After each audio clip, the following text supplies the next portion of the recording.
नमस्कार दोस्तों, welcome two minds of UPSC. आज हम देख रहे हैं कि 2025 का जो यूपीएससी सीएसई मेंस का पेपर हुआ था, तो उसको मैंने किस तरीके से अटैम्प्ट किया था, what was my strategy, which questions that I have opted at first and which questions I have done at last. और जो जो भी ऐसे आपको बहुत सारी जो माइन्यूट चीज़ें पता होनी चाहिए वो ये वीडियो के अंदर हम देखेंगे। Let us see the broad overview first. सबसे पहले देयर आर 10 questions of 10 markers starting from 1 to 10। ये देखो, इतना तो आप सभी को पता ही है। फिर आपको 15 मार्कर, ये 15 मार्कर के 10 क्वेश्चंस देखने को मिलेंगे 11 to 20। तो टोटल कितने questions? Total 20 questions we have 250 marks paper और time limit 3 hours. 3 hours means 180 minutes. ठीक है, तो इसके अंदर जो जो सब्जेक्ट्स आते हैं, let us look at the subjects. सबसे पहले आपको जो सब्जेक्ट देखने को मिलेगा दैट इज़ इकोनॉमी। पेपर जो स्टार्ट होता है, पहला दूसरा question it generally start with economy. First second 11 12, then we have agriculture. इसके बाद में जो थर्ड एंड फोर्थ 13 एंड 14 आता है that is agriculture. Then we have science and tech, fifth sixth 15 16। Then we have environment and DM. Generally DM means disaster management से एक question आपको देखने को मिलेगा और यहाँ से 3 क्वेश्चंस देखने को मिलेंगे। तो 7 8 17 18। अभी 18 में से कोई ना कोई क्वेश्चन यहाँ पे 17 18 कोई भी क्वेश्चन डीएम से आ जाता है। Then we have internal security. जो 9 10 थे 19 20 है, these are from internal security. तो ये कितने मार्क्स का हो गया? ये हो गया 50 मार्क्स का। ये यहाँ पे अराउंड 10 to 15 मार्क्स वेरी होते हुए मिलेंगे। 35 मार्क्स यहाँ पे ये लेट से एनवायरमेंट से, 50 science and tech, 50 agri, 50 economy. ठीक है, तो अभी हम क्या फोकस करते हैं? सिर्फ इकोनॉमी ही फोकस करते हैं, लेकिन आपके पास में ये सब्जेक्ट भी है। There are agriculture, science and tech, environment, internal security, जो आपको कोई पढ़ाता नहीं है, कहीं ना कहीं मिस होता है। तो ये वाले आपको इसके अंदर देखने को मिलेंगे। लेट अस सी क्वेश्चंस को देखने के पहले मैंने कहाँ से स्टार्ट किया था? तो ये सब जो है ब्लैक पेन मैंने तो ये यूज़ किया था लास्ट। इसके पहले ब्लू पेन यूज़ किया था, अभी इसमें ब्लैक पेन। तो ब्लैक पेन से जितने को पेपर लिखे थोड़े से वहाँ पे टाइम मैनेजमेंट बेटर रहा मेरा। Let us see intensive use of example and figures and data. Example मेरे को इसके अंदर देखने को मिलेगा भर भर के। Intro, body, conclusion in every answer. ठीक है, तो एवरी आंसर के अंदर आपको बहुत ज़्यादा डेप्थ के अंदर, ठीक है, बहुत सारे अगर आप देखोगे जो छुट्टा छुट्टा थे मेरे देखिए ये वहीं का एग्ज़ाम के बाद का ही जस्ट बात का है, तो इतनी छोटी राइटिंग है तो कंटेंट फिर उस हिसाब से बहुत ज़्यादा भी आ जाता है। और फिर एग्जाम्पल भी मैं इंटेंसिव, एक लाइन के बाद में एक एग्जाम्पल, 2 एग्जाम्पल तो डाल ही देता हूँ। तो आप अपने हिसाब से टाइम मैनेज कर सकते हैं। ठीक है, नंदलेस स्टार्टेड कहाँ से किया था मैंने? 9 10 से स्टार्ट किया था। बोले तो इंटरनल सिक्योरिटी से। वाइज तो बिकॉज इंटरनल सिक्योरिटी मेरा बहुत अच्छा स्ट्रेंथ थे। और फिर बाद में क्या होता है 19 जब लास्ट रश रहता है तो ये क्वेश्चन जो है इंटरनल सिक्योरिटी का रिलेटिवली इजी रहता है। तो अगर आप इसको पहले अटैम्प्ट कर लोगे तो वो जो रिलेटिवली इजी वाला क्वेश्चन है वो आपका पहले अटैम्प्ट हो जाएगा। तो लास्ट के रश आवर में उसकी क्वालिटी बिगड़ेगी नहीं और you will have some benefit in marks. At least 1 2 और 3 मार्क्स का बेनिफिट आपको मिल जाता है। इसके बाद मैं पहले से 8वां तक किया, starting from 9 10, then first and 8, फिर देन 11 19 20 किया, देन 11 to 18। ठीक है, यहाँ पे कितना समय लग गया? मुझे लगा 78 मिनट के आसपास, एक्चुअल में 78 मिनट। और इसके हिसाब से मैं कितना दे के चलता था? 7.5 मिनट। अगर एक को 10 मार्कर है, 10.5 मिनट 15 मार्कर को, तो उस हिसाब से कितने हो जाते हैं? 75 + 105, टोटल हो जाते हैं 180। 3 आवर्स के 180 यहाँ पे हो जाते हैं। यहाँ पे क्या लगे? 78 मिनट्स, 3 मिनट ज़्यादा लगे मुझे। तो उस हिसाब से कहीं ना कहीं 3 मिनट्स की गड़बड़ हुई होगी पेपर में। वो 3 मिनट आगे चलते चलते ज़्यादा हो जाते वैसे तो।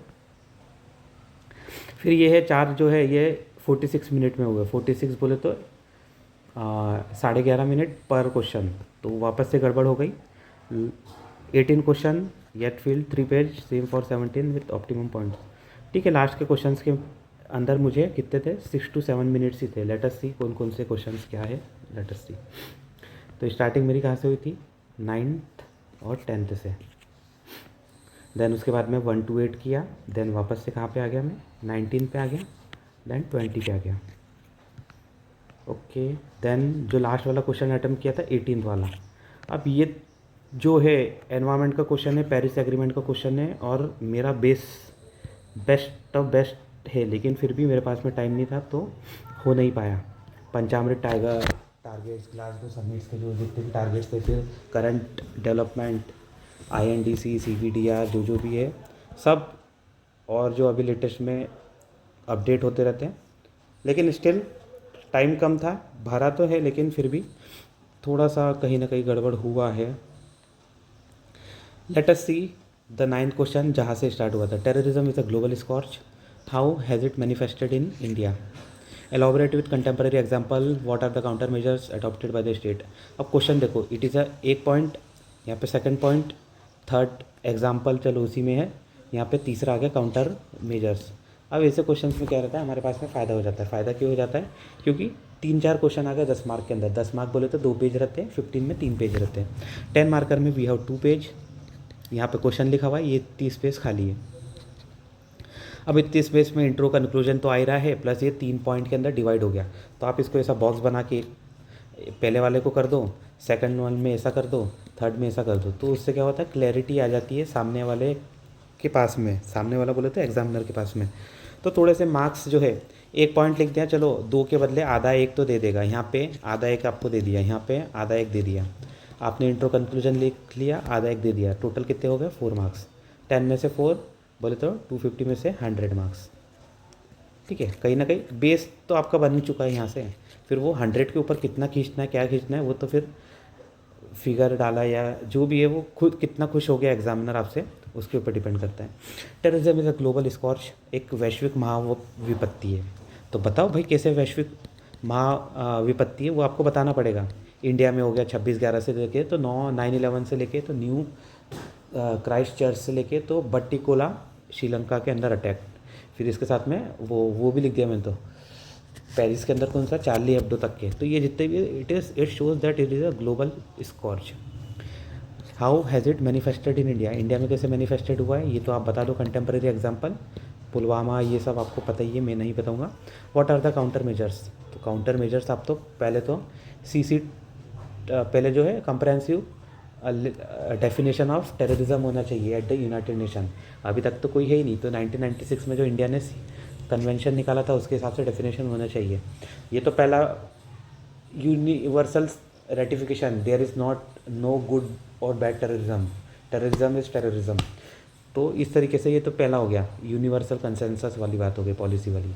दैन उसके बाद में मिलिट्री एक्टिविटीज़, ट्रेनिंग, रिफॉर्म, इसके साथ में cyber security, intelligence, surveillance, reconnaissance, ये सब चीज़ें कहीं ना कहीं इसके अंदर आ जाएगा। Comprehensive border management, CIBMS, bold QIT Bangladesh के साथ में, टेररिज्म के साथ में, फिर इसके साथ में जो है लोकल का साथ में, लोकल को क्या करना है, winning hearts and minds of people, local के एम्पावरमेंट होना चाहिए, गवर्नेंस डेफिसिट को अवॉइड करना है, नहीं तो कुछ हो सकता है। डेवलपमेंट को प्रमोट करना है, प्रधानमंत्री ग्रामीण सड़क योजना, ये नॉर्थ ईस्ट के लिए डिवाइन हो गया, लेवाइन हो गया, सॉरी लेवाइन नहीं, स्पेशल एक्सपेंडिचर, स्पेशल SRE किसके लिए लेके आए थे, नक्सलिज्म के लिए।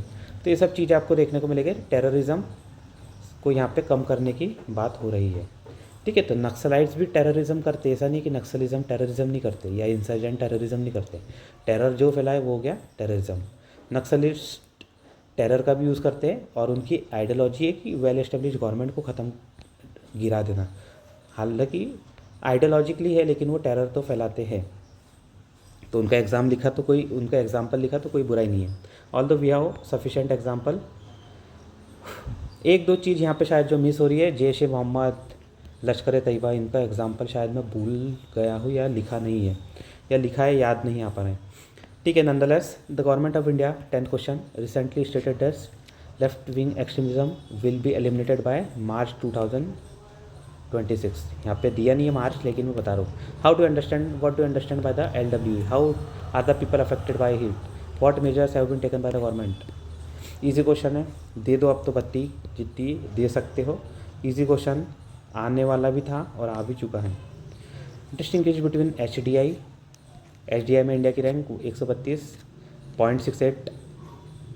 ठीक है, अब ये जैसे क्वेश्चन पढ़ा उस समय ही लिख लिया ताकि फ्यूचर में भूल जाए, तो उससे बेटर अभी हाथ के साथ में, जैसे शुरुआत में जब पढ़ते तब। And difference between HDI and ISDI बोले तो inequality adjusted with special reference to India.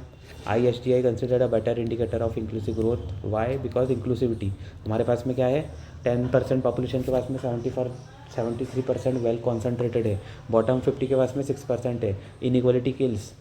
तो ये सब जितना है, गिनी कॉफिशेंट हमारा बहुत ज़्यादा है, इनइक्वालिटी बहुत ज़्यादा है, फिर इसके साथ में rich become richer, poor become poor, तो ये सब चीज़ें हैं, वहाँ पे इनइक्वालिटी को एडजस्ट किया जाता है। MPI को यूज़ किया जाता है, मल्टी डायमेंशनल पॉवर्टी इंडेक्स, ताकि उसके हिसाब से इनइक्वालिटी को एडजस्ट किया जा सके। तो ये बेटर क्यों है, मतलब वही कि वही आप इसको फिर घुमा फिरा के लिख सकते हो। let us move ahead. What are the challenges before the Indian economy when the world is moving away from the free trade and multilateralism to protectionism and bilateralism? यही क्वेश्चन GS पेपर 2 में भी आया था, last वाला, एक बार check करो आप। Protectionism और नेशनलिज्म वाली बातें हो रही थी उसके अंदर, GS पेपर 2 के अंदर। यहाँ पे GS 3 के अंदर थोड़ा सा ये नया एस्पेक्ट लेके आ गए। चैलेंजेस क्या क्या हैं? when the world is moving towards free trade and multilateralism to protectionism and bilateralism, तो इसके कारण क्या क्या दिक्कतें होगी। ठीक है, how are this challenges be met. तो देखो कितने सारे क्वेश्चंस, सब पार्ट्स इसके बन चुके हैं। तो पहले तो आपको बताना पड़ेगा किस तरीके से यहाँ से यहाँ पे जा रही है। वर्ल्ड फ्री ट्रेड मल्टीलेटरलिज्म से प्रोटेक्शनिज्म एंड बायलेटरलिज्म की तरफ जा रही है। प्रोटेक्शनिज्म बोले तो US UK का जो US का टैरिफ आपको देखने को मिल गया, चाइना के साथ में जो कोल्ड वॉर आपको डायनामिक्स देखने को मिल रहे हैं। साइंस एंड चिप्स एक्ट लेके आया था वो, science and chips act semiconductor को की इंपोर्ट को बंद करने के लिए। कौन? USA, इसके अगेंस्ट, चाइना के अगेंस्ट। तो ये प्रोटेक्शनिज्म रिफ्लेक्ट कर रहा है। US के टैरिफ आपको देखने को मिल रहे हैं। इसके साथ में इंडिया का जो प्लान है क्या है, आत्मनिर्भर भारत, सऊदी का प्लान है, और भी AU का प्लान है, अफ्रीकन यूनियन का, कि खुद का प्रोटेक्शनिज्म इस तरीके की। यूरोपियन यूनियन से बाहर को निकल गया UK, तो UK की भी अपने प्रोटेक्शनिज्म बायलिटरलिज्म के ऊपर फोकस कर रहा है। ये प्रोटेक्शनिज्म आपने बता दिया, मतलब इसका एग्जाम्पल हो गया। बायलिटरलिज्म भी वही है। बायलिटरलिज्म बोले तो FTA के थ्रू कहीं ना कहीं बढ़ते जा रहा है, जैसे इंडिया UK का भी हुआ है, फिर इसके साथ में UAE के साथ में हमारा हो चुका है, इसके साथ में USA के साथ में बातचीत चल रही है, EU के साथ में FTA की बातचीत चल रही है। तो कहाँ है, किस तरीके से जो है वर्ल्ड इस तरीके के रोड पे बढ़ते जा रहा है। अब ये सब हमने बेस बना दिया इसका। अब क्वेश्चन जो है चैलेंजेस, तो आपको ये बताना पड़ेगा चैलेंजेस क्या है। FDI FII, ठीक है। प्रोटेक्शनिज्म से क्या होगा, FDI कम आएगी। इसके साथ में क्या होगा, प्रोटेक्शनिज्म से क्या होगा, तो ग्लोबल सप्लाई चेन डिसरप्ट होगी। ग्लोबल सप्लाई चेन डिसरप्ट भी होगी और डिसलोकेट भी होगी। तो इससे क्या होगा, इससे ग्लोबल इन्फ्लेशन आएगा। ग्लोबल इन्फ्लेशन बोले तो इम्पोर्टेड इन्फ्लेशन। फिर ग्लोबल हेडविंड के अंदर हमें दिक्कत आ जाएगी। फिर जो है ये सब चीज़ें कहीं ना कहीं आप लिख सकते हो, लिखना चाहिए था। How this challenges be met, तो हमें क्या है, आत्मनिर्भर, हमारे खुद के डेवलपमेंट पे फोकस होना चाहिए। सप्लाई चेन को रेजिलियंस होना चाहिए, रेजिलियंस को बढ़ाना है। इसके साथ में डाइवर्सिफाई करना है। इसके साथ में मल्टीपल अलायंस और अलाइनमेंट होने चाहिए। ये तरीके से हम डाइवर्सिफाई करके चैलेंजेस को मीट किया जा सकता है। SCRA सप्लाई चेन रेजिलियंस, ये ऑस्ट्रेलिया, जापान और इंडिया ने करा है। इसके साथ में बायलैटरल फीलैटरल को और प्रमोट किया जाना चाहिए। ग्लोबल लेवल पे रिफॉर्म की ज़रूरत है। इतना अच्छा यहाँ पे आंसर हो चुका है। थोड़ा इकोनॉमिक पर्सपेक्टिव डालोगे तो अच्छा लगेगा भाई। सिर्फ साइंस FTA सब इकोनॉमिक पर्सपेक्टिव ही है ऑल दो। अब देखो एग्रीकल्चर मैंने बताया था, 3rd 4th एग्रीकल्चर आना चाहिए। देखो 3rd 4th एग्रीकल्चर है क्या, explain the factor influencing the decision of farmers on the selection of high value crop. तो हाई वैल्यू क्रॉप क्या है, जैसे KVK कृषि विकास केंद्र एग्रीकल्चर इन्फॉर्मेशन। ठीक है, तो KVK किस तरीके से हाई वैल्यू क्रॉप क्या होती है जिससे बाद ज़्यादा बेनिफिट मिलता है, सर्विस प्राइस डिस्कवरी ज़्यादा हो जाती है। फैक्टर कौन कौन से, पैसा कितना है मार्केट में, प्राइस कितना है, इंटरनेशनल प्राइस कितना है, रेगुलेटरी मैकेनिज्म कितना है, MSP कितना मिल पा रहा है, उसके साथ में फार्मर के पास में नॉलेज कितना है ना, KVK क्या उसका नॉलेज का डिस्ट्रीब्यूशन बता रहे हैं, उसके साथ में सपोर्ट्स क्या क्या मिल जा रहा है, ये सब फैक्टर्स आपको देखने को मिल जाएंगे। फॉर एग्जाम्पल मशरूम फार्मिंग, फिर इसके बाद में dragon fruit farming. Dragon fruit कहाँ पे हुआ, गुजरात के अंदर आपको देखने को मिल रहा है। ठीक है, तो ये उसके का प्राइस बहुत हाई, ये 50 रुपये का एक मिल जाता है छोटा सा। तो उसके कारण क्या हो रहा है, फैक्टर्स इन्फ्लुएंस करते हैं। मशरूम हो गया, ये हो गया। फिर इसके साथ में आप देखोगे हाँ अभी जैसे है लेवेंडर फार्मिंग स्टार्ट हुआ एरोमा मिशन के अंदर, CSIR का एरोमा मिशन। कहाँ से स्टार्ट हुआ लेवेंडर बोले तो पता ही है आपको। तो कहाँ से स्टार्ट हुआ, दोडा डिस्ट्रिक्ट ऑफ जम्मू कश्मीर से। वहाँ पे बहुत सारे किसानों ने लेवेंडर की फार्मिंग करना स्टार्ट करी है एरोमा मिशन के। एरोमा बोले तो खुशबू, लेवेंडर का कहाँ पे यूज़ होता है, खुशबू के अंदर। तो इस तरीके से क्या है, बेटर उनकी प्राइस डिस्कवरी हो रही थी तो उन्होंने क्या करा यहाँ से। और फिर उसके साथ में एरोमा बोले तो CSIR और R&D ने सपोर्ट दिया हाइब्रिड वैरायटी ये सब देने में। इसके साथ में और कौन कौन से हाई वैल्यू क्रॉप, जैसे सीड्स अवेलेबिलिटी, सीड्स के अंदर जैसे ग्राउंडनट का आजकल हो रहा है, मेज का हो रहा है, तो ये कौन दे रहा है हमें सीड्स, इक्रीसेट दे रहा है। ग्राउंडनट बोले तो मूंगफली, छोला, मूंगफली का कौन कौन सा दिया है, गिरनार 3, गिरनार 4, गिरनार 5। अब आप बोलोगे ये कहाँ से याद है, तो ये सब आपको देखना पड़ेगा। क्लासेस जो मैंने ली है उसके अंदर ये सब बताया है, ऑल दो दूसरे प्लेटफॉर्म पे, लेकिन अभी मैं खुद का बैच स्टार्ट करूँगा। अगर आपको ऐसे सब इक्रीसेट ये सब आप जब तक लिखोगे नहीं तो मज़ा नहीं आएगा। एरोमा, लेवेंडर, फिर इसके साथ में सीड्स के बात हो गई, वैल्यू हो गई। ठीक है, इंटरनेशनल एक्सपोर्ट्स का पोटेंशियल, जैसे बनाना हमारे यहाँ से होता है, बनाना एक्सपोर्ट होता है सीधा, तो बनाना ही बनाना लगाया जाता है यहाँ पे। और फिर इसके साथ में ऑरेंज का क्लस्टर अप्रोच, कितना ज़्यादा क्लस्टर अप्रोच आपका हुआ है, क्लस्टर डेवलपमेंट हुआ है। ऑरेंज क्लस्टर, बनाना कल्चर, बनाना क्लस्टर नासिक के अंदर आपको वो देखने को मिल रहा है। FPO कितने ऑर्गेनाइज है, CSO कितने ऑर्गेनाइज है, और फिर और जितने भी ये मंडी का एक्सेस, ये सब भी आपको देखने को मिलता है। ओके, चलो आगे बढ़ते हैं। Let us see elaborate the scope and significance of supply chain management on the agriculture communities. Scope बता दो भाई, सिग्निफिकेंस बता दो, ये नहीं बताने वाली बात है, ईजी क्वेश्चन है। The fusion energy programme of in India has strictly over the past decades mention India's contribution in the IT International Fusion Energy Project ITER. What will be the implication of the success of this project for the future global energy? ठीक है, तो 2-3 question बता दिए उन्होंने। Fusion programme energy has steadily evolve over the past few decades. तो बता दो भाई थोड़ा सा बहुत एग्जांपल, जैसे ITER के अंदर हम पार्टिसिपेशन हुआ है, रोटामैक भारती हमने बनाया, रोटामैक 2 भी बना रहे हैं। ITER के अंदर कहीं ना कहीं R&D इस तरीके से हम कर रहे हैं। ठीक है, मेरे को इसके अलावा कुछ नहीं पता था, जितना पता था 1-2 दिन पहले जब पढ़ा था उतना वहीं की वहीं थोड़ा बहुत जो भी आता था वो लिख दिया। ठीक है, तो 10 मार्क का है, इंट्रो में ही आपका चला जाएगा। फिर उसके बाद में आपने पहला पार्ट बता दिया, सेकंड पार्ट आपको बताना है, थर्ड पार्ट बताना है, फिर कंक्लूजन या फिर कुछ वीएड आ जाए तो। अब इतने में आपने अगर पहला पार्ट 3 पॉइंट 4 पॉइंट में कर दिया, उसके साथ में तो नॉर्मल आप लिखते ही हो R&D और ये सब चीज़ें, तो भी चल जाएगा। देन इसके साथ में India's contribution to the ITER। तो ITER का जो मेन इस तरीके का जो बाहर का बॉडी टाइप है जहाँ से वो रेडिएशन का लीक ना हो, वो कौन बनाया, इंडिया ने बनाया। एक्चुअल में मेरे को उसका नाम नहीं पता है, तो नंदलेस जो बॉडी है उसको बनाने में इंडिया ने कंट्रीब्यूट किया है। फिर इंडिया के बहुत सारे साइंटिस्ट ने अपना क्रिटिकल कंट्रीब्यूशन दिया है, हाइड्रोजन, हीलियम, डाईहाइड्रोजन और इस तरीके से ड्यूटेरियम, इन सबको रिसर्च करने के अंदर, इनकी क्वालिटी एनहांस करने के अंदर इंडिया का कंट्रीब्यूशन आपको देखने को मिलेगा। What will the implication of the success, अगर सक्सेस हो जाएगा तो हमारे पास में क्या होगा, पैसा ही पैसा, पैसा in the form of energy. H2 + H2 2He, 2He आ जाएगा जैसे, तो हमारे पास में सन इज़ द अल्टीमेट सोर्स, वैसे ही हमारे पास में खुद का सन क्रिएट हो जाएगा। ठीक है, तो बहुत अच्छा ये आपको देखने को मिलेगा। How can India achieve energy dependence through clean technology by 2047? How can biotechnology can play a crucial role in this endeavour?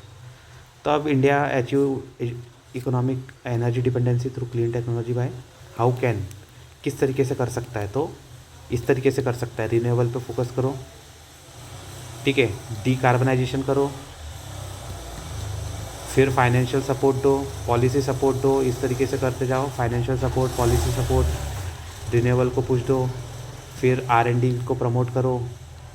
R&D के अंदर आप लिख सकते हो जैसे PERC सेल होता है, पर्क सेल इन सोलर, इससे एफिशिएंसी बढ़ गई 10-15%। तो इसे और भी बहुत सारी चीज़ें। एक आता है solar learning curve. Solar learning curve जैसे जैसे होते जाता है सोलर लर्निंग कर्व, वैसे वैसे आपकी प्राइस कम होती जाती है। Biotech can play a crucial role. How biotech, तो बायोटेक कहाँ पे आ सकता है? यहाँ पे वेस्ट टू एनर्जी के अंदर बायोटेक आ सकता है, बायोफ्यूल बायोडीजल के अंदर आ सकता है, biofuel biopellet, Pusa decomposer, waste to energy आ गया। हैदराबाद के अमीरपेट के अंदर आपको देखने को मिलेगा सर डिकम्पोज़र आपको देखने को मिल गया। पूसा डिकम्पोज़र ने जितना भी वो था वेस्ट ऑफ दिल्ली पंजाब, उसके अंदर कंट्रीब्यूशन दिया है। तो ये सब क्या है? Biotech can play a critical role in this endeavour. ठीक है, ऑल दो बहुत पॉइंट आ सकते हैं इतने, अब जितना हमारे पास में रिसोर्सेज है, जितना वहाँ पे याद आया उतना हो सका। CCUS, carbon capture utilisation and storage, बहुत अच्छा है। What is the potential of CCUS in tackling climate change? तो बता देना आप भाई, इस तरीके से आप बना दो फिगर, इस तरीके से ले ये CO2 यहाँ से एब्जॉर्ब किया अलग अलग अलग अलग जगह से, फिर इसको जाके अंदर पंप कर दिया, ये क्या हो गया? Carbon capture and storage. Potential क्या है? टैकलिंग से डिकार्बनाइजेशन होता है, फिर इसके साथ में रिन्यूएबल परचेस फिर ग्रीन क्रेडिट हो गया, ये सब जो चीज़ें होती है उसके अंदर बेनिफिट मिल जाता है।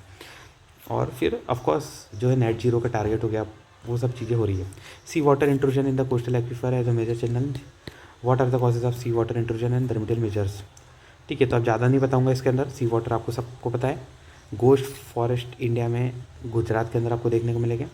सी वाटर इंट्रूजन के कॉजेज़ क्या है? सी लेवल राइज, मेल्टिंग, ये सब आपको AR6 बताता है, assessment report AR6 of IPCC। Remedial measures क्या है? ठीक है, तो ये आपको बताना पड़ेगा। एक खाजीन करके होता है, खाजीन इकोसिस्टम, जहाँ तक मुझे याद है कुआ का, तो वहाँ पे क्या होता है, इस तरीके से सैंड ड्यून्स बना देते हैं ताकि इधर का जो पानी है वो यहाँ पे ये जो है क्या बोलते हैं फार्म है, फार्म तक आ नहीं पाए। इसके साथ में मैंग्रोव, इसके साथ में जो है सीवीड्स फार्मिंग और जो है कोरल्स, इन सबको प्रमोट कर सकते हैं ताकि जो है कोस्टल मैनेजमेंट और सी वाटर इंट्रूजन से हम बच सके। टेररिज्म हो चुका है। These are the questions already covered 11, 12, 13, 14। Let us start with the 19th. Major challenge of internal security and peace process in the northeast state. Map the various peace accord and agreement initiated by the government in the past decades. ठीक है, तो फिर major challenges मैंने तो बहुत सारे लिख दिए नॉर्थ ईस्ट के अंदर। गन रनिंग से लेके तो ह्यूमन ट्रैफिकिंग से लेके तो ड्रग ट्रैफिकिंग से लेके तो इंसर्जेंसी मूवमेंट से लेके तो सेसेशनिस्ट मूवमेंट से लेके तो डिमांड फॉर ऑटोनॉमी वाले मूवमेंट। ठीक है, ये सब आपको देखने को मिलेगा। पीस प्रोसेस के अंदर भी क्या क्या चैलेंजेस हैं यहाँ पे आप देख लो। ठीक है, NSCN Isak Muivah versus NSCN Khaplang, इनका इशू बता सकते हो किस तरीके से पीस प्रोसेस में गड़बड़ हो रही है। फिर उल्फा का रोल आ जाए, प्रेपॉक डाल दो, ये सब मैंने एग्जांपल डाले यहाँ पे। प्रेपॉक के साथ में हो गया। देखो कौन कौन से various peace accord and agreement है ना, तो ज़रूरी नहीं है कि पूरा फुल एग्रीमेंट हो, थोड़ा सा भी अकॉर्ड हो गया, थोड़ी बहुत शांति वाली भी आ गई तो आ गया। सबसे पहले तो बोडो पीस अकॉर्ड, इसमें क्या हो रहा है, बोडो टेरिटोरियल काउंसिल या फिर बोरो रीजनल काउंसिल, इसकी बातें हो गई इन्होंने बोडो। इसके साथ में हो गया नागालैंड वाला इशू हो गया, नागालैंड एग्रीमेंट। तो उनने किसके साथ में क्या रहा था, खापलांग के साथ में एग्रीमेंट हो चुका है जहाँ तक मुझे याद है ना। नागालैंड एग्रीमेंट हो गया, नागा पीस अकॉर्ड। कार्बी एंगलोंग वाला हो गया।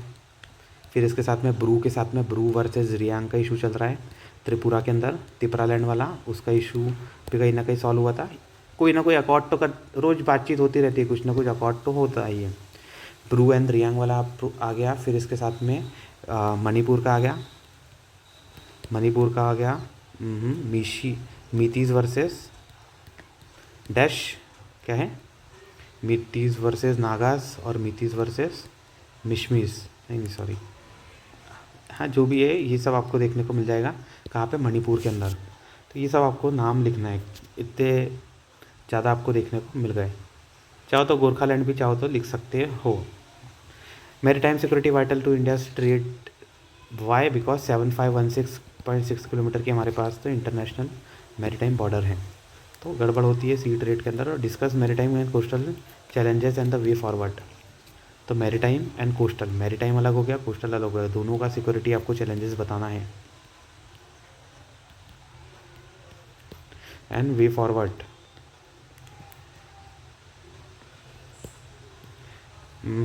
और फिर इसके साथ में वाई इट इज़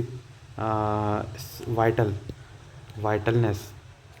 तो 1 2 3 4 इस तरीके से कहीं ना कहीं आप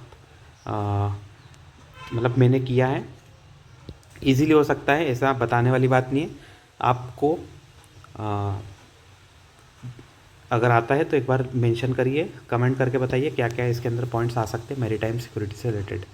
इंफॉर्मेशन IFC IOR हो गया, फिर इसके साथ में नेवी कॉर्पोरेट, ये सब चीज़ें आपको पता होना चाहिए। Physical health index can be use as a tool for monitoring the physical performance of states in India. In what way it could encourage the state to adopt prudent and sustainable physical policies. तो वही ये भाई physical policies आ रही है, तो वही कि भाई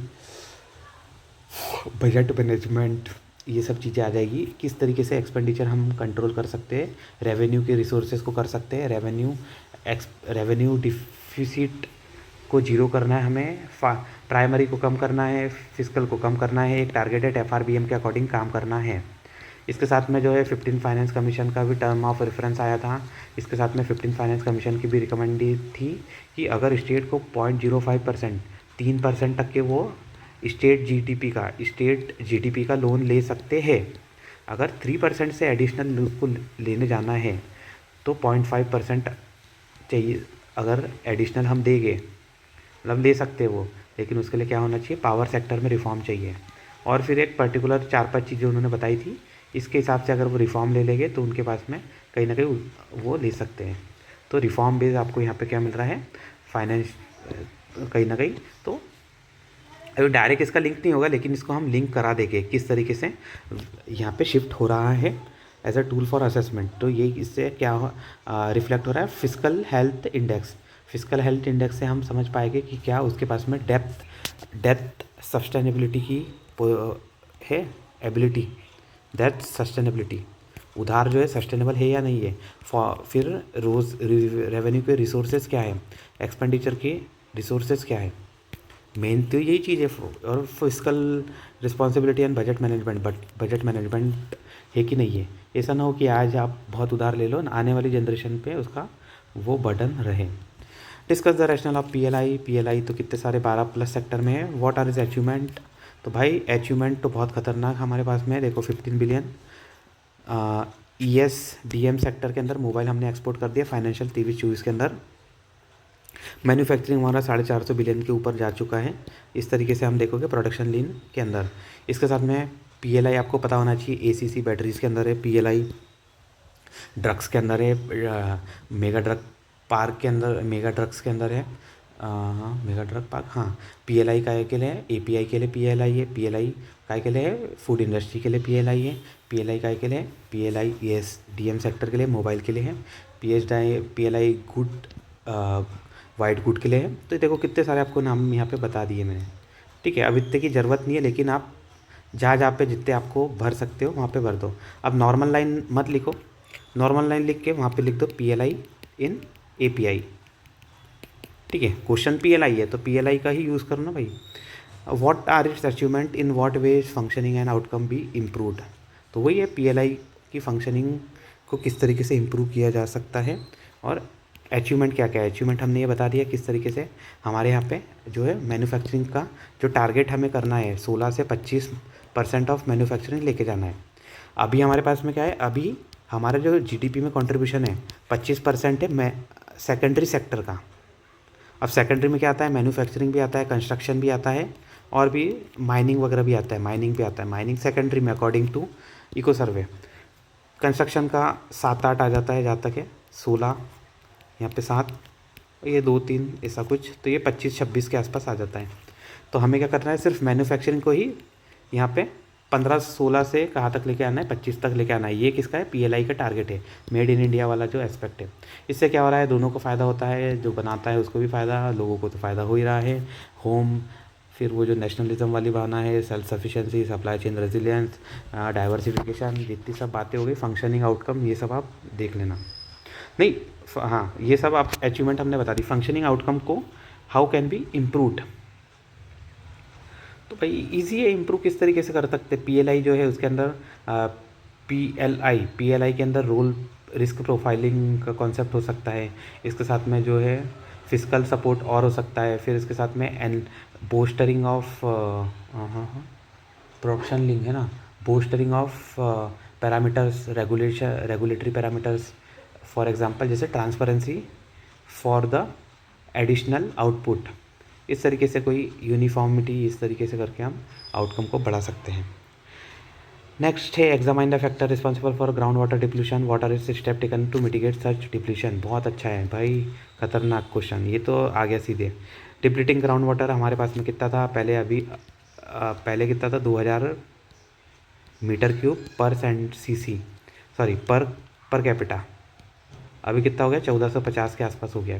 तो ऐसा ग्राफ बना दिया था मैंने, तो 1 2 3 इस तरीके से, ये 2000 के अंदर, ये 2010 के अंदर, ये 2024 या 23 के अंदर या 11 के अंदर, इस तरीके से 21 के अंदर, सॉरी, इस तरीके से ये हमने ग्राफ बना लिया per capita availability in metre cube water availability, और ये ईयर।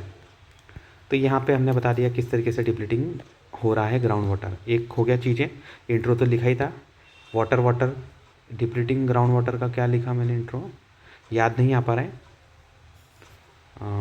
हाँ, और इसका तो बेहतरीन लिखा था इंट्रो, इसका लिखा था many have lives without love, many have lives without love but none without water.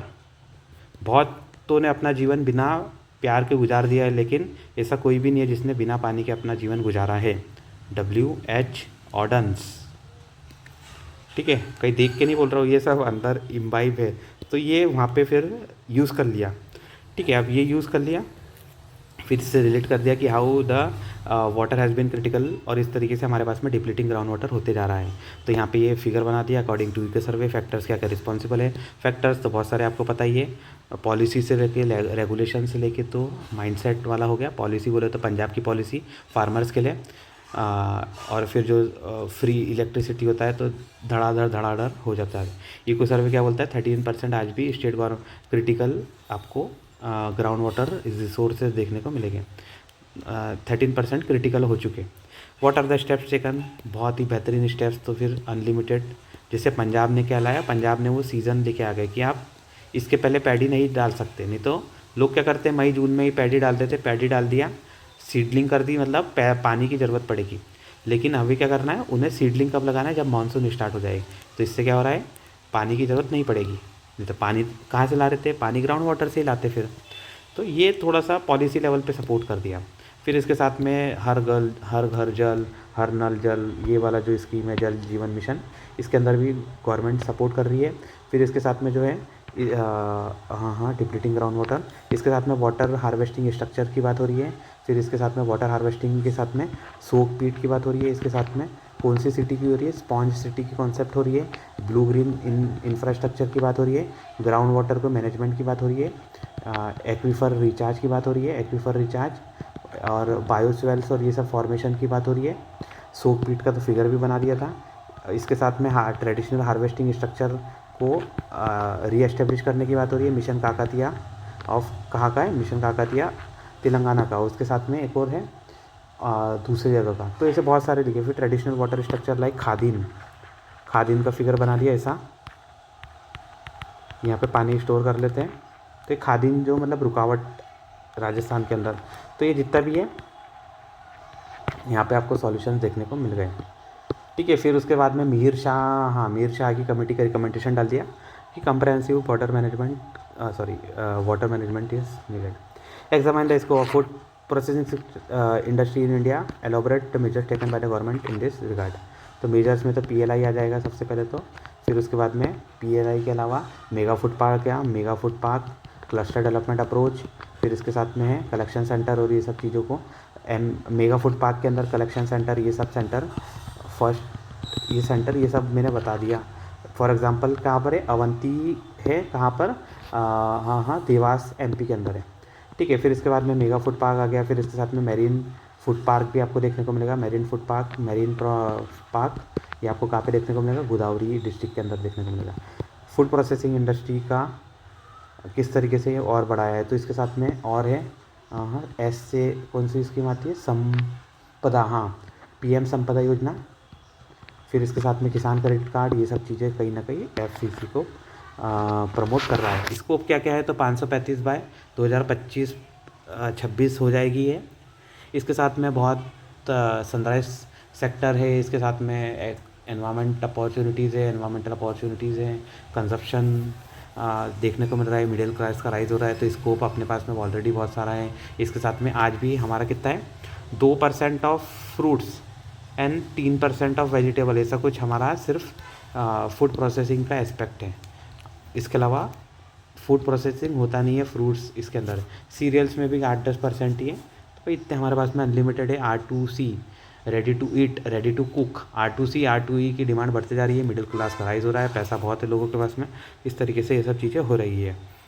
Late us C 15th वाला क्या है, El Nino nano technology offer significant advancement in the field of agriculture. How does nanotechnology, how can this technology help to uplift the social status of the farmer?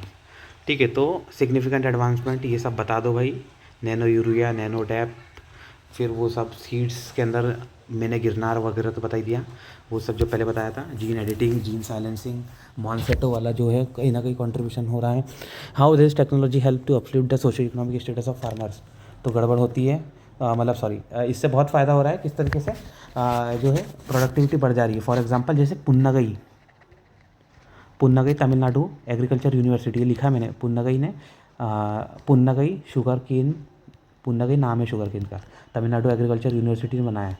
तो इसका जो है 300 से 350 matric ton production है, मतलब normal sugar cane से 2-3 गुना ज़्यादा पुन्नगई sugar cane. फिर इसके साथ में नैनोटेक एरोमा मिशन का जो था वो भी यहाँ पे यूज़ हो सकता है। फर्टिलाइज़र हो गया, nano fertiliser, nano insecticides, nano seedling, फिर इसके साथ में जीनोम एडिटिंग, और क्या यहाँ पे हो सकता है, फिर बायो फोर्टिफिकेशंस के अंदर हो सकता है। तो इस तरीके से एग्रीकल्चर में इसका कंट्रीब्यूशन आपको देखने को मिलेगा। फिर पूसा डिकम्पोज़र ने किस तरीके से वेस्ट मैनेजमेंट के अंदर हेल्प करी है। 17 देख लो, सेमीकंडक्टर मैन्युफैक्चरिंग क्या है, how are the challenges face by the semiconductor industry India, mention the salient features of ISA। तो हमारा क्या है, इंडियन सेमीकंडक्टर मिशन का सैलेंट फीचर्स, ये सब आपको यहाँ पे लिखना था, लिख के तो आया हूँ मैं बहुत अच्छे से। अभी तो भूल गया हूँ मैं, वो उस समय याद करा था, वो रेक्टाफिकेशन वाली बहुत सारी चीज़ें थी ये। Aims to become a for example जैसे बिल्कुल, what are the challenges face by the aims to face, तो स्टार्ट कहाँ से करा था, टाटा और PSMC के बीच में, कहाँ पे वो आसाम और गुजरात के अंदर वो प्लांट लगा रहे, ठीक है। फैब यूनिट लगा रहे, डिज़ाइन यूनिट लगा रहे। फैब पहले क्या होता है, डिज़ाइन होती है, उसके बाद में फैब्रिकेशन होता है, इसके साथ में फैब्रिकेशन के बाद में क्या होता है, OSAT एंड ATMP। तो ये क्या लगा रहे हैं, फैब यूनिट लगा रहे हैं गुजरात के अंदर, OCNT ATMP कहाँ पे लगा रहे हैं, आसाम के अंदर। तो इससे क्या होगा, पूरे इंडिया लेवल पे इंटीग्रेशन होगा। फैब बोले तो फैब्रिकेशन करना, डिज़ाइन आपको दे देगा कोई बना के, उसको आपको फैब्रिकेट करना है। OSAT बोले तो यहाँ पे OSAT और ATMP के अंदर क्या होता है, असेंबल होता है, टेस्टिंग होती है, फिर प्रोसेसिंग होती है, मैन्युफैक्चरिंग, वो सब आपको यहाँ पे देखने को मिल जाएगा। तो इतनी सारी ये सब चीज़ें आपको देखने को मिल रही है। PLI सेमीकंडक्टर के लिए भी ये स्पेक्स स्कीम आपको देखने को मिल जाएगी। R&D आपको हो रहा है। साइट मिशन यहाँ पे नहीं आता है और लिखा भी नहीं, हालांकि मैंने एग्जाम में। What are the challenges face, तो वही है रेगुलेटरी उसके साथ में इंडिया का जो एयर पॉल्यूशन है वो भी है, क्योंकि फैब के लिए 0 बहुत प्योर चाहिए, हमारे पास में उतना नहीं है, तो गड़बड़ वहाँ पर भी हो रही है। हमारे पास में एकेडमिया भी नहीं है, इंटीग्रेशन भी नहीं है, सेमीकंडक्टर, ठीक है। तो बस इस तरीके से फिर यहाँ पे फीचर्स ऑफ सेमीकंडक्टर मिशन का बता दिया कि जो है हमारा जो टारगेट है ISM के अंदर, हाँ, तो टारगेट शायद लिख दिया था मैंने। ओके, फीचर्स क्या क्या है, फैब्रिकेशन पे हमें ध्यान देना है, डिज़ाइन यूनिट पे ध्यान देना है। फिर इसके साथ में सेमीकॉन सिटी आपको कहाँ पे देखने को मिलेगी, सेमीकॉन सिटी हो जाएगी। फिर इसके साथ में सेलेंट फीचर्स क्या है, रेगुलेटरी मैकेनिज़्म और पॉलिसी सपोर्ट होना चाहिए। और भी बहुत सारी चीज़ें थी, शायद नहीं लिख पाते बिकॉज ऑफ लिमिटेड टाइम। तो इस तरीके से 16 क्वेश्चन हुआ। मिनरल रिसोर्सेज, अब देखो हर एक क्वेश्चन देखो 3-3 4-4 लाइन का जा रहा है। इट मीन्स कॉम्प्लेक्सिटी बढ़ते जा रही है। और जो है ये 4 लाइन, ये 3 लाइन, 3 लाइन, 4-5 लाइन, 4 लाइन, तो इससे क्या हो रहा है, कॉम्प्लेक्सिटी भी बढ़ रही है और जो है पेपर का लेवल भी बढ़ रहा है। फिर सोचने में भी ज़्यादा समय लगता है। Mineral resources are fundamental to the country's economy and are exploited by mining. Why is mining considered an environmental hazard, explain the remedial measures to reduce the environmental hazard due to mining. ठीक है, तो ये देखो बहुत अच्छी अच्छी चीज़ है। इसके अंदर अब मैं नहीं बताऊँगा why it is environmental hazard. तो इसके अंदर जो एग्जाम्पल देना था आपने, वो किसका एग्जाम्पल देना था, यूरेनियम जादू गोला। जो यूरेनियम की टेलिंग है उसके साथ में जादूगोड़ा के आजू बाजू वाली विलेज पूरे की पूरे डिफॉर्म वहाँ पे हो चुकी है। इस तरीके से माइनिंग अफेक्ट करती है। और भी डिजीज़ होती है उसके कारण, शायद मैंने लिखी नहीं है। सिलिकोसिस होती है और सॉरी जो आपके ब्रोंचियाइटिस होती है, आपके सांस लेने में रेस्पिरेटरी डिसऑर्डर्स आ जाते हैं। रेमेडियल मेजर्स क्या क्या है, to reduce the environmental hazard, EIA वो सब चीज़ें होना चाहिए आपकी। सोशल इम्पैक्ट असेसमेंट, फिर पहले तो इम्पैक्ट असेसमेंट होना चाहिए। फिर जो है state of the art technology का यूज़ होना चाहिए। थोड़ा सा टेक्निकल अपग्रेडेशन के ऊपर फोकस होना चाहिए। फॉर एग्जांपल जैसे जैसे state of the art technology हो रही है कहाँ पे, कटघोरा माइंस के अंदर का लिथियम की माइनिंग स्टार्ट हो गई कहाँ पे, कटघोरा के अंदर। तो माइनिंग बोले तो अभी सर्च वगैरह ही चालू है, माइनिंग बोले तो वो प्रोसेस स्टार्ट हो चुकी। तो क्या है, एनवायरनमेंट से थोड़ा सा क्या बोल सकते हैं, अलाइन होते हुए अभी जो पॉलिसी बन रही है। ठीक है, write a Paris on India's climate change commitment under Paris agreement and mention how has been further strengthen in light how was the first INDC intended by India to be updated in 2022।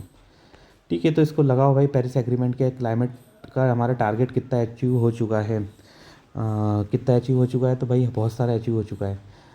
जो हम energy intensity थी बहुत कम कर चुके हैं और जो है 45% एनर्जी इंटेंसिटी कम हो गई है।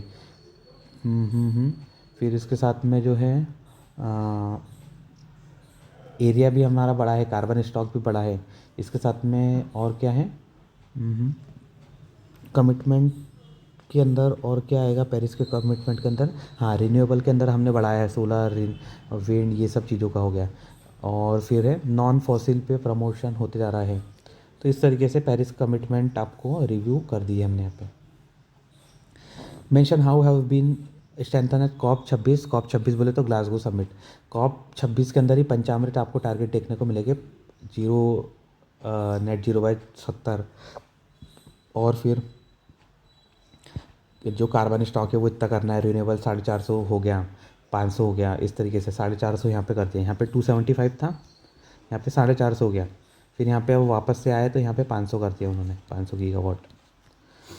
ठीक है, उसमें से 50% यहाँ पे क्या था, 45% या 50% जो था वो नॉन न्यूक्लियर से होना चाहिए। यहाँ पे भी 50% नॉन न्यूक्लियर वाला है, सॉरी नॉन न्यूक्लियर नहीं, नॉन कोल या सॉरी नॉन फॉसिल बेस। ठीक है, तो अभी हमारा कितना है, अभी हमारा है 470। तो अभी हमारे पास में 480 के आसपास है, 480 गीगावाट। 240 गीगावाट हमारे पास में क्या है, कोल और फॉसिल से आता है। बाकी ये जितना भी है समझ लो मतलब 50-50 तक आ चुकी है गेम। ठीक है, हाउ हैव बीन अपडेटेड, ये सब आप देख लेना, ये तो फैक्चुअल है और पता भी होना चाहिए आने वाली एग्ज़ाम्स के हिसाब से। इस तरीके से क्वेश्चंस अटेम्प्ट मेरा हुआ था। ठीक है, टाइम वगैरह की बात करें तो लास्ट क्वेश्चन जो था 7 मिनट्स थे, ये हम पहले ही देख चुके हैं। इसके साथ में पॉजिटिव्स क्या क्या है, तो पॉजिटिव ये है कि भाई फुल पेज भर भर के लिखा है और क्वेश्चंस पूरे अटैम्प्ट हुए हैं, स्टेप बाय स्टेप भी देखा है, जो पूछा गया वो लिखा है। नेगेटिव क्या है, लास्ट क्वेश्चन के अंदर कॉम्प्रोमाइज़ हुई क्वालिटी। इसके साथ में नेगेटिव आपको एक और क्या देखने को मिला, बहुत सारे में मिस हुए हैं कोई कोई पॉइंट। अब यार मिस तो हो गई, हर चीज़ तो आप लिख नहीं सकते, फिर भी नेगेटिव तो है मेरे लिए। और जो है और क्या क्या है, ठीक है, these are the points. Chances of improvement obviously there are various, practice की ज़रूरत है अभी और प्रैक्टिस रिवीजन, थोड़े से और कॉन्सेप्चुअल फोकस होने की ज़रूरत है। Practice strategy for 26-27, practice practice practice, diversification, analysis and arguments. इसके अंदर आपको एग्जांपल्स आ जाएंगे और वो सब चीज़ें आपको देखने को मिल जाएगी। तो ये 26 वालों के लिए बता दिया। अब फ्यूचर प्लान क्या है, देखो मेरा जो प्लान है, मेंस बैच लॉन्च करने का मेरा प्लान है फॉर 26 बैच या 27 बैच, दोनों एनरोल हो सकते हैं। कब के अंदर, अक्टूबर नवंबर दिसंबर। वाई सो बिकॉज अगर हम अभी से क्या बोल सकते हैं, आप प्रिपेयर हो जाओगे मेंस के लिए, तो आने वाले फ्यूचर में आपको पहले से ही बहुत अच्छा आपका हो जाएगा प्रिपरेशन। क्योंकि ये जितने भी सब्जेक्ट से मेंस वाले वो इग्नोर होते हैं। Geography, history, polity, economy, IR, ये सब कवर कराते हैं, लेकिन इतना नहीं है, इसके अलावा भी बहुत सारे कवर हैं सब्जेक्ट्स हैं। GS1 सोसाइटी, ये आपको मैं कवर कराऊंगा, ये ऊपर वाले नहीं नीचे वाले की बात कर रहा हूँ। वाई, क्योंकि ये सब कवर कराते हैं, आपको यहाँ कोई नहीं मिलेगा। इसमें से भी अच्छे अच्छे मार्क्स आ रहे हैं। सोसाइटी में 75 to 90 मार्क्स का आता है पेपर, गवर्नेंस 50 मार्क्स का आ रहा है, ठीक है, गवर्नेंस 50 मार्क्स का आ रहा है GS2 का, सोशल जस्टिस 50 का आ रहा है, इंटरनल सिक्योरिटी की 50 आ रहा है, 35 का एनवायरमेंट आ रहा है, एग्री 50 का आ रहा है, ये 130 का आ रहा है, ये 120 का आ रहा है। तो भाई इतने जब आ रहा है यहाँ पे, तो वो हमारे करना है, ठीक है। आप मेरी क्लास करोगे तो मैं तो बोल सकता हूँ सोसाइटी आपका इतना स्ट्रेंथ हो जाएगा, गवर्नेंस स्ट्रेंथ हो जाएगा, IAS हो जाएगा। सोसाइटी का ही भाई है सोशल जस्टिस, वो अपने आप आ जाएगा। एनवायरमेंट तो बोलने वाली बात नहीं है। देन एथिक्स हो गया, questions and case studies. Case studies तो देखो ऑलमोस्ट 8-10 केस स्टडीज़ है, घूम फिर के वही की वही आती है। डिओन्टोलॉजिकल, वो सब अप्रोच अपन बहुत अच्छे से कर सकते हैं। डिओन्टोलॉजिकल, यूटिलिटेरियनिज्म, वर्च्यू एथिक्स, फिर कैरेक्टर वाला गांधी जी तालिस्मान, केयर एथिक्स, फिर इसके साथ में एपिस्टेमोलॉजी, ये सब जो 5, 6, 8, 10 चीज़ें हैं, वो एथिक्स में कर लो। केस स्टडी आप इजीली टैकल कर सकते हो। क्वेश्चंस तो अच्छे से हो जाएंगे, ठीक है। तो ये अभी प्लान मेंस बैच का है। तो अगर आपको एनरोल करना है या इंटरेस्टेड हो तो कांटेक्ट करें माइंड्स ऑफ UPSC चैनल पे, या तो फिर उस पे से ही मुझसे कनेक्ट हो सकते हैं, माइंड्स ऑफ UPSC। सब आपको लिंक क्या बोलते हैं डिस्क्रिप्शन के अंदर ऑलरेडी है, या तो फिर चैनल के डिटेल में चले जाइए, वहाँ पे आपको मिल जाएगा, ठीक है।